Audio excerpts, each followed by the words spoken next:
We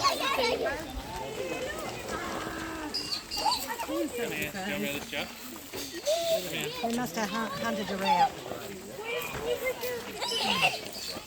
God, you haven't got a very good pond, darling. She's a very big ever, mate. She's a pygmy. Supposed to be a pygmy. Yeah, she's only a little pig. How big they really are. Huh?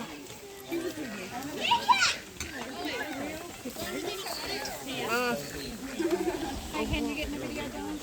Video.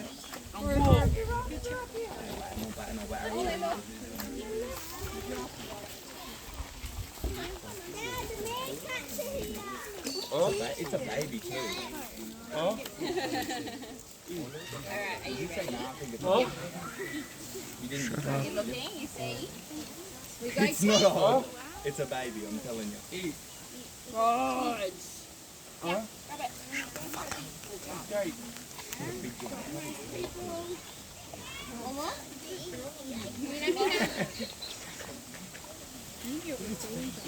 Makes it look like a dinosaur. We go two. Huh? Oh, No. well done. Huh? Got it? Huh? Now this very cute little lady is our pygmy hippo. Her name is Kamina. Your papa. So Kamina, she's a very special little girl here at the zoo. Not only is she super cute, but she's actually one of only 5 pygmy hippos that are left in Australia right now. There aren't very many of these guys, so unfortunately right now there isn't an unrelated boy in the country we can bring up to meet Kamina as her boyfriend. The only other 2 boys left are her father and her uncle, so they're not really possible breeding options right now. That's obviously not great news given how few of them that we do have in the country. So we are working with the government to hopefully be able to import more hippos in from overseas. And we don't have approval to start that process yet, and when we do, there's lots of paperwork and red tape to go through before we can actually bring the animals over. So we do still have a little bit of a weight on our hands while we're working on all this. No. Now if you're worried about her getting lonely, don't be too concerned. One of the things that makes a pygmy hippo a little bit different to the much bigger Nile hippos, these guys are a solitary animal. They don't live in a herd, they don't like having friends. They are much happier in their own space when they don't have to share with anybody. So it does mean even when we do finalise the plans to get Kamina a boyfriend, and before he comes to live here at the zoo, one of the biggest changes we will need to make to this enclosure is we will need to build that boy his very own yard and house. Because I can guarantee you there is nowhere in the world she will share her bed or her indoor pool with him. Hey monster. Here you go.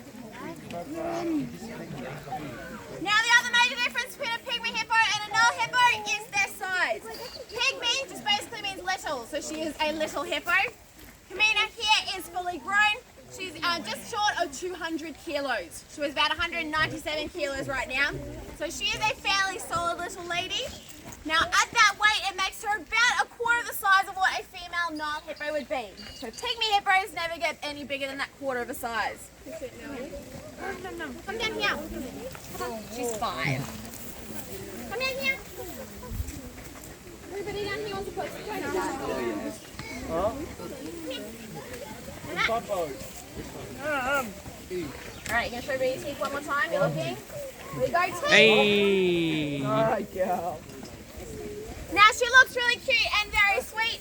Most of the time she can be fairly nice, but like other big hippos, pygmy hippos love throwing tantrums as well. And they don't need a reason to throw a tantrum, they will do it just because they can. So as cute as she looks, I will not go in there and give her a big cuddle like a puppy dog, because in 2 seconds she could turn around and give me a very nasty bite, which I probably am not really going to enjoy.